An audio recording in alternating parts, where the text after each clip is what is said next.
Roy CS tidak sadar dijerumuskan Egy Sujana ke dalam jurang. Karena sampai hari ini, Roy Suryo merasa masih satu perjuangan dengan Egy Sujana. Dia klaim mereka belum pecah. Disinilah kedunguan Roy Suryo. Dia tidak sadar telah dijerumuskan. Egy Sujana yang awalnya menjadi otak, dan Roy Suryo hanya pemain baru di kasus fitnah ijazah palsu Jokowi. Tapi ironinya sekarang, Egy sudah bebas karena mendapatkan SP3, sedangkan Roy Suryo CS masih tersangka dan peluang besar masuk penjara. Lu pakai otak ya. Otak lu pakai. 41 malam juga saya dikurung. Ruangannya 1x3 bos, lu belum pernah kali lu. 1x3. Tiap malam WC itu keluar dari lubang WC tikus-tikus tuh. Buat saya problemnya kan sholatnya gimana. Jadi brother, kok memang belum pernah dipenjara, jadi jangan nantang lu, nggak enak lu.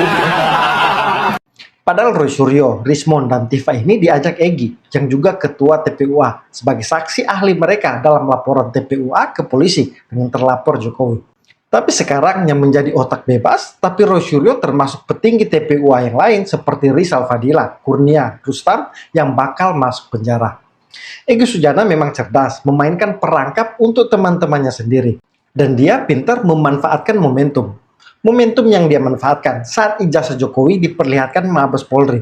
Di situ lihat pengacaranya, Egy Sujana sudah memastikan ijazah Jokowi asli. Sedangkan Roy Suryo dan lainnya tetap ngotot palsu. Terharu, saya bangga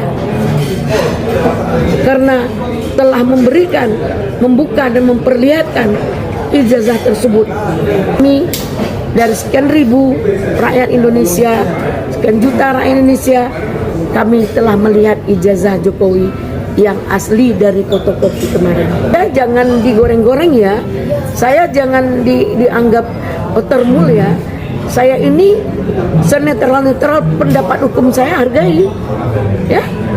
Tolong kalian hargai pendapat hukum saya. Karena di sini saya melihat asli daripada fotokopi yang diedarkan. Dan saya meraba ada watermark, ada embus. Egy memang pernah mengeluarkan statement, ketika ijazah Jokowi diperlihatkan dan asli, maka kasusnya close. Dia mengaku akan minta maaf ke Jokowi. Jokowi menunjukkan ijazah asli, case close, tutup kasus. Saya minta maaf maupun mau. Dan itu dilakukan dengan berkunjung langsung ke Jokowi di Solo. Memang tidak ada kata permohonan maaf secara verbal dari Egy. Tapi lewat damai lubis dipastikan Sekjen Rejo yang hadir waktu itu ada. Yang permohonan maaf itu mengatasnamakan kami. Berarti mengatasnamakan Damai dan Egy. Jadi ketika bertemu itu ya sangat hangat. Jadi benar bahwa ada pelukan atau mungkin cipika-cipiki dari Pak Jokowi gitu. Bersalaman seperti kawan lama yang sudah lama tidak ketemu, ya salaman erat dan pelukan hangat. Baik Pak Egy maupun Pak Damai.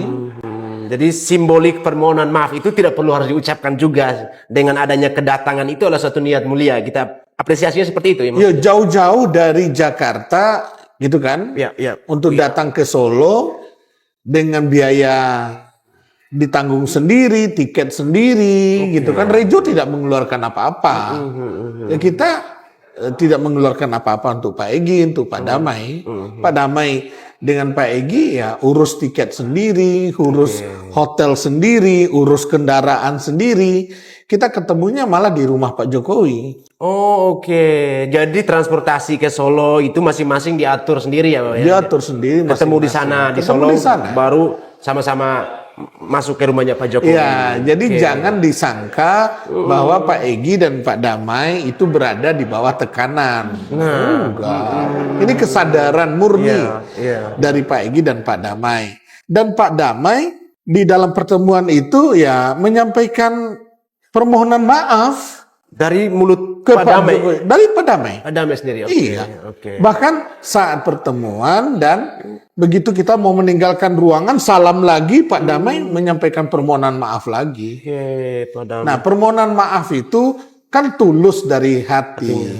Ya kan, apalagi pertemuan itu ditutup dengan doa oleh Pak Egy. Dan doanya menyentuh ya. Dan tidak mungkin kan berdoa dengan sangat menyentuh, kusuk gitu kan. Habis itu menyampaikan permohonan maaf lagi ke Pak Jokowi, itu dianggap ngeprank, kan nggak mungkin. Kemudian restoratif justice itu terjadi jika ada perdamaian. Dan perdamaian berarti ada permohonan maaf. Jadi secara hukum memang kedatangan Egy dan Damai Lubis itu dimaknai sebagai permohonan maaf ke Jokowi agar restoratif justice berjalan mulus. Tapi pertanyaannya, kenapa Egy dan Damai ngotot membangun framing tidak ada permohonan maaf? Menurut keyakinan saya, mereka berdua takut kepada Habib Rizik. Karena kabarnya Habib Rizik mengizinkan Egy bertemu Jokowi, tapi tidak boleh ada permintaan maaf. Itu juga alasan mengapa Egy mewanti-wanti tidak boleh ada media yang meliput. Karena dia tidak ingin isi pertemuan bocor. Agar jika terpojok, permohonan maaf mereka terbongkar ke publik, mereka bisa bernarasi tidak ada permintaan maaf karena tidak ada bukti lewat video atau liputan berita. Tapi yang tidak diantisipasi Egy Sujana, dari Rejo juga hadir dan tahu persis apa yang terjadi. Apalagi kabarnya ada rekaman CCTV di ruangan itu, tapi memang tidak dikeluarkan ke publik. Namun dipastikan ada bukti bahwa memang ada permohonan maaf saat pertemuan itu. Nah, memang semalam ya, mohon maaf saya juga surprise. Apa yang dilakukan saudara Egy Sujana ini. Karena mulut, hati itu berbeda. Kemudian hari ini ngomong A, besoknya ataupun sorenya udah ngomongnya bukan B atau C lagi, sudah ke D gitu loh. Bertolak belakang apa yang dia katakan gitu. Ya mungkin kita maklumi bahwa dia ini adalah sudah sakit yang luar biasa dan juga stres ya bisa saja, dan akhirnya mungkin aja teman-teman dia membuli dia lah, dikatakanlah pengkhianat lah, dikatakan pecundang lah, akhirnya tidak bisa berpikir jernih. Ya katakanlah banyak pertanyaan atau dia jawab lah ya dengan masih dalam statusnya dia sebagai aktivis gitu loh. Bukan sebagai seorang yang mempunyai wisdom ya untuk bisa mengedepankan yang saya katakan Habib Nasnya itu. Sedangkan Pak Jokowi ini sudah sangat terbuka atau apa? Pertanyaan saya simpel. Ngapain Egy Sujana DHL ini datang jauh-jauh ke Solo untuk bertemu Pak Jokowi, untuk apa? Buat Pak Jokowi itu tidak ada kerugian apapun. Ya, tidak ada masalah. You tidak datang, you tidak minta maaf, tidak masalah. Karena proses hukum itu kan berjalan. Tapi sisi dari humanisnya Pak Jokowi, ya beliau datang, beliau dengan hati terbuka. Dan saya ingat beliau itu tidak pernah mau mempunyai musuh. Dan beliau juga katakan dulu kepada saya kan, ya kalau mereka minta maaf ya kita harus memberikan maaf untuk itu. Apalagi ada ditunjang dengan KUHP baru, ada namanya restoratif justice. Gitu loh, yang dikedepankan. Makanya ketika bertemu itu, ya ada, ya mungkin dia katakan, oh saya tidak minta maaf, tapi kalau you datang ke sana dengan DHL sebagai juru bicaranya mengatakan, terima kasih Pak Jokowi, kami meminta maaf.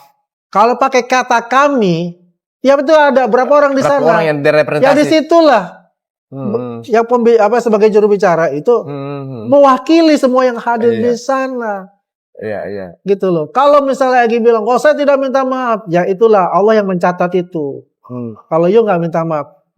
Tapi ingat nggak waktu itu kan semalam saya katakan menit ada 12 menit Egy Sujana berdoa, ada 55 menit total pertemuan. Artinya apa? Saya kurang apa itu? Tahu nggak? Ada rekaman dong. Oke. Jadi rekamannya itu bocor? Dia nggak bocor. Ya kalau dia mau ngomong apa-apa kan pasti kita paham. Barang buktinya itu rekamannya itu. Nah ya mungkin bisa ada barang buktinya itu kan.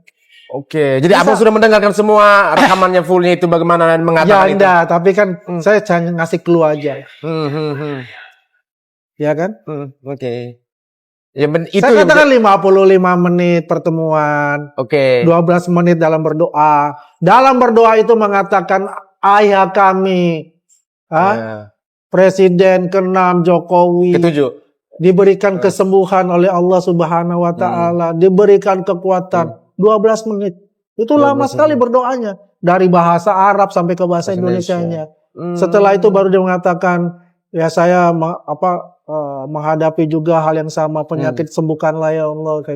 Ya jadi doa ini doa yang bagus dan sangat menggugah, dan ini saya diinfokan. Doa atas kesadaran. Diinfo langsung dari Solo ya. Iya. Alasan lain mereka memframing tidak ada permohonan maaf agar Rosiro CS tetap yakin mereka tidak berkhianat dan tetap satu perjuangan. Tapi kalau memang satu perjuangan, kenapa Egy dan Damai Lubis sudah dapat SP3 sedangkan yang lain belum? Yang menunjukkan ini bagian dari manuver politik Egy dan Damai juga terlihat bahwa yang datang di klaster 1 hanya mereka berdua. Padahal ada anggota TPUA yang lain seperti Rizal Fadila, Kurnia, dan Rustam. Artinya kalau mereka datang berlima, ada kemungkinan besar semuanya dapat restorasi justice. Itu juga yang menjadi kekecewaan Kurnia CS. Apalagi selain tidak diajak, mereka juga dipecat dari TPUA oleh Egy Sujana. Jadi memang kelihatan Egy dengan sadar dan sengaja meninggalkan mereka. Padahal mereka ikut terlibat di fitnah ijazah palsu karena Egy. Nah, jika dia adalah nakoda, bukan dia melemparkan kawannya ke tengah lautan begitu. If you say itu adalah betrayed atau pengkhianatan, I'm not saying that, tapi mungkin seperti itu begitu. Ibu merasakan itu? Sangat, sangat ya, sangat.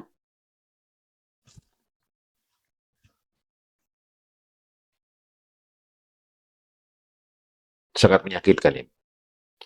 Mas, kami ini tersangka, ya. Tersangka itu selangkah lagi. Tapi kami bangga, tersangkanya bukan karena korupsi, ya, bukan karena menyakiti orang. Tidak ada orang yang tidak terpukul jika kawan seperjuangan itu tiba-tiba melakukan hal di luar daripada pengetahuan kita, tetapi mengambil lawan menjadi kawan itu luar biasa. Jadi saat melaporkan ke Barreskrim itu ide Bang Egy yang kita turuti.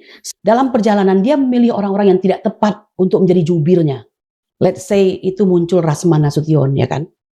Yang kita tahu dia memang orangnya Jokowi begitu. Pertanyaan saya, mengapa memilih orang ini begitu? Seakan-akan tidak ada orang lain begitu kan?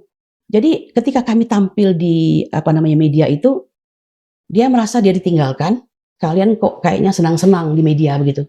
Padahal tidak begitu. Okay.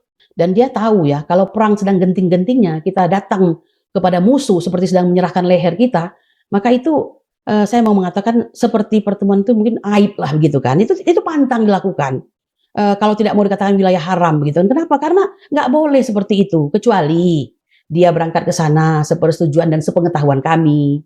Kalau hubungannya soal RG ya, restoratif justice, kan tidak harus ke rumah orang yang dianggap korban dalam persoalan ini, dalam hal ini Pak Joko Widodo. Carilah wilayah yang netral begitu kan, yang tidak memancing fitnah begitu.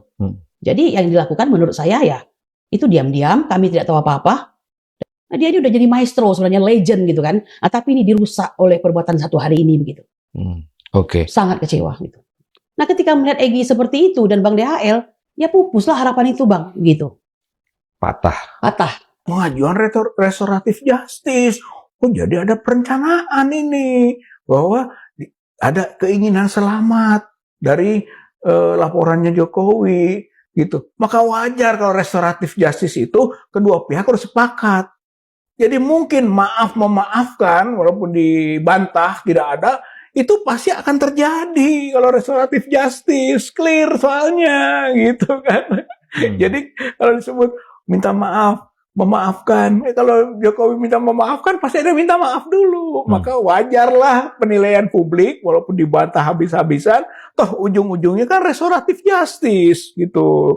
Pihak Polda udah kebukakan akan pakai KUHP baru gitu kan. Jadi sebetulnya mengarah betul ke restoratif justice, dan itu dua figur ini akan jadi sampel.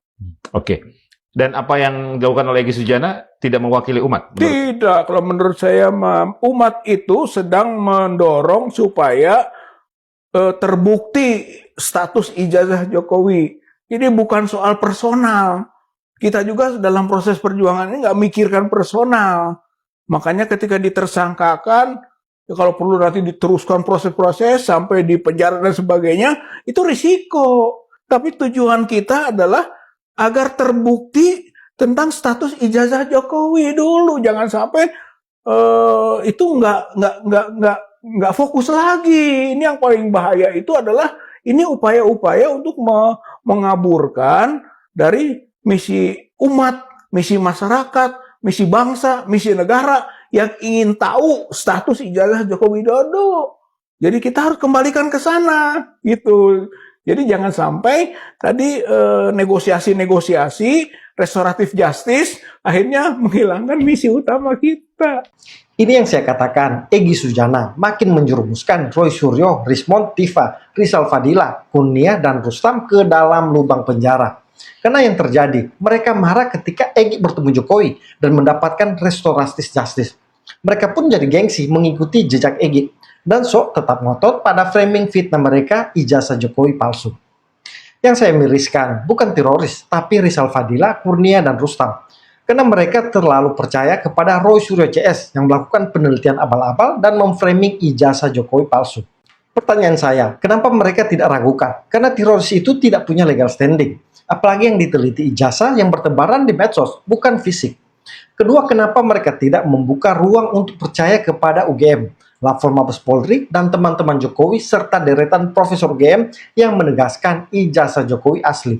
Inilah blunder mereka, terlalu percaya membabi buta kepada teroris yang akhirnya membuat mereka ikut terjerumus. Publik yakin ijazah Jokowi palsu, gitu. Dan ini juga termasuk di dalamnya ada analisis Pak Roy Suryo, Pak Rismond, Bu Tifa, semua ada di dalam. Ditambah dengan pandangan-pandangan publik, dengan polling, survei dan sebagainya. Insya Allah gitu kan, bersama dengan hasil penelitian Dr. Roy Suryo, Dr. Rismond, mudah-mudahan ini menjadi bagian dari proses pembuktian bahwa apa yang ditemukan terakhir itu benar adanya, bahwa ijazah Joko Widodo. Saya juga menyorot kelicikan Egy Sujana yang menebar fitnah baru bahwa ada iming-iming uang dan proyek miliaran jika dia minta maaf ke Jokowi. Dengan servis yang amat istimewa dan jaminan dapat proyek nilai triliunan. Underline proyek ya, mekanisme bank resmi dapat diwujudkan karena T itu ready, triliunan maksudnya itu. BES itu Bank Egy Sujana ya, atau balad Egy Sujana itu soal lain. BES mengklarifikasi dengan bukti-bukti dan saksi. Titik 2. 1. Bahwa BES benar mendatangi JKW, dia bilang JKW, atas permintaan dan undangan JKW beberapa bulan yang lalu. Bahkan dikondisikan ke LN, pasti luar negeri ini, dengan servis yang amat istimewa dan jaminan dapat proyek nilai triliunan. Underline proyek ya, mekanisme bank resmi dapat diwujudkan karena T itu ready, triliunan maksudnya itu. Tapi akhir jalan ke luar negeri itu, tawaran deal BES mesti bersedia minta M pada J, maksudnya minta maaf pada Jokowi. Demi Allah, BES menolaknya hingga gagallah deal tersebut. BES itu Bank Egy Sujana. Oke.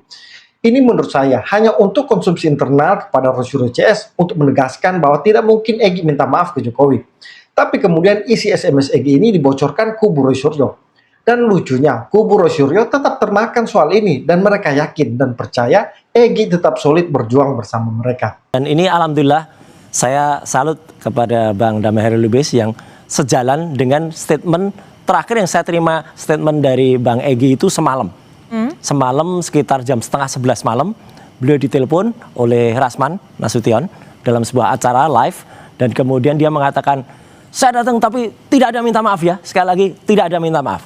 Nah, saya khawatir tadi, siapa tahu Bang DHL beda, ternyata sama. Ya udah, kalau sama berarti kita tetap kompak ya, ke-8 bahkan ke-12 ini kompak. Tadi siang saya masih di WA oleh Bang Egy, selamat berjuang bro. Ucapan Bang Egy tadi, selamat berjuang bro. Iya. Tuluskah atau sindiran? Ini. Oke. Jadi ini khusus buat saya. Selamat berjuang ya brother Roy. Ya, malah ada brother ya Roy. Ya gitu. Salam kawan-kawan ya. Sehat. Ini dari Egy Sujana langsung. Padahal ini jurus Egy Sujana. Agar tidak ada kesan, dia merengek permintaan maaf dari Jokowi. Dan dia datang ke rumah Jokowi diibaratkan Musa bertemu dengan Firaun. Saya ketemu Pak Damai Hairul Lubis di salah satu TV kemarin sore. Saya mendengar suara langsung dari Pak Egy Sujana di TV yang lain, dalam acara live juga. Pak Egy Sujana mengatakan, nggak ada maaf-maafan. Bahkan dia mengibaratkan, kedatangan saya dan Damai Hairul Lubis itu bagaikan Nabi Musa dan Nabi satu lagi, Nabi Harun mendatangi Fir'aun. Wah, ngeri banget, mendatangi Fir'aun. Jadi biarkan orang-orang berbicara itu silakan budek, kami tidak ambil pusing. Tapi Egy pun akhirnya muncul dan membantah framing Roy Suryo bahwa Firaun yang dimaksud itu adalah Jokowi. Menurut Egy, itu tidak benar. Dia hanya mengambil kutipan ayat, tapi tidak maksud untuk menyebut Jokowi Firaun. Yang menarik adalah surat Toha itu, surat ke-20, ayatnya 41 sampai 46. Ada dua ayat, 43, 44, menyatakan Allah perintah kepada Musa, datangilah Firaun, tapi untuk dengan kalimat yang lemah lembut. Karena Firaun sudah melampaui batas, barangkali dengan gitu dia ingat. Itu kan menarik, bos. Kejahatannya begitu dahsyat, tapi dihadapi dengan kelembutan. Sementara Musa punya karakter keras, sampai dia bilang tidak sanggup. Nah, apa cerita ini? Saya tidak mengklaim saya Musa, saya tidak nuduh Jokowi Firaun. Ini logikanya harus dipahami gitu. Saya senang dengan kebaikan beliau luar biasa dalam akhlak ya, akhlak. Kalah saya. Jadi di sini juga jelas perbedaan pandangan antara Egy dan Roy Suryo CS. Dan Egy lebih membela Jokowi. Dan sekali lagi, Egy hanya menekankan tidak ada permohonan maaf karena sepertinya takut dengan Habib Rizik. Untuk memberikan kesan bahwa dia tetap patuh tidak pernah minta maaf kepada Jokowi.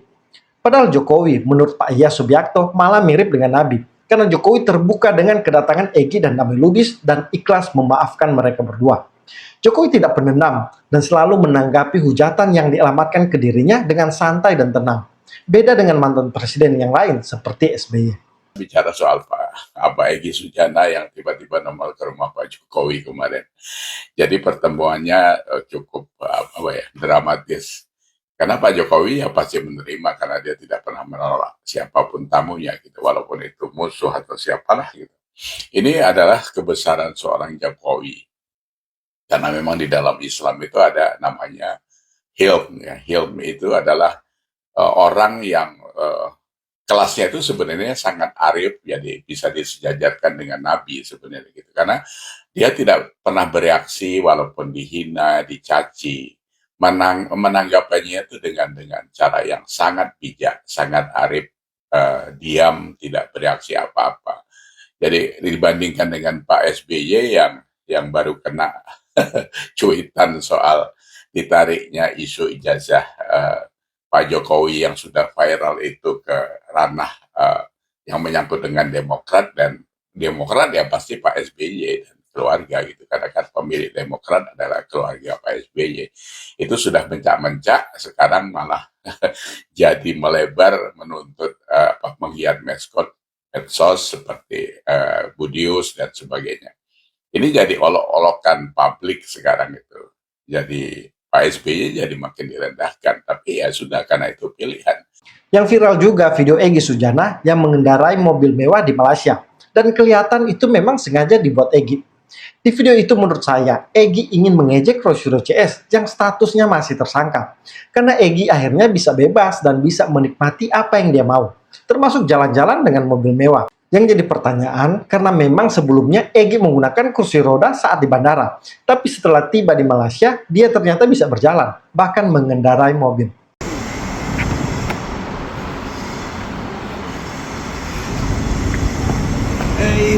Keren siapa? Allahu Akbar. Allah.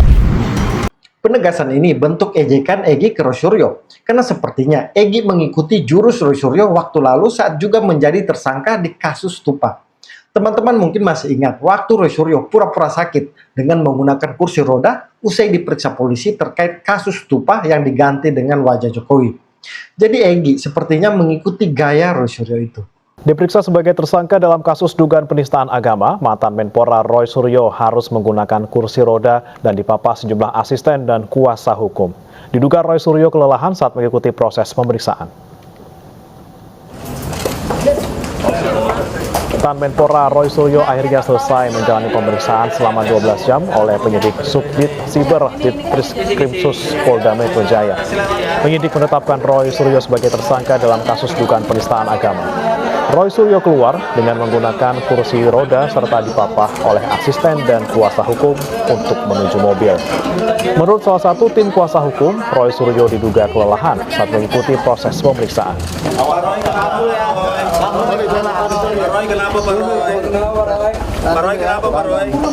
Jadi bagi saya, Egy ini memang cerdas sekaligus licik. Dia pintar memanfaatkan peluang untuk bisa lolos dari jerat hukum. Yang sayangnya itu hanya dilakukan untuk dirinya sendiri, sementara rekan-rekannya yang lain dibiarkan masuk terus ke dalam jurang. Dan suatu saat mereka akan masuk penjara. Dan Egy pasti hanya akan mendoakan mereka dari jauh. Dan sebisa mungkin mengirimkan ayat-ayat suci agar Roy Suryo CS tetap yakin dia bersama mereka. Jadi selamat Roy Suryo CS, kalian di prank habis Egy Sujana. Salam kontra narasi.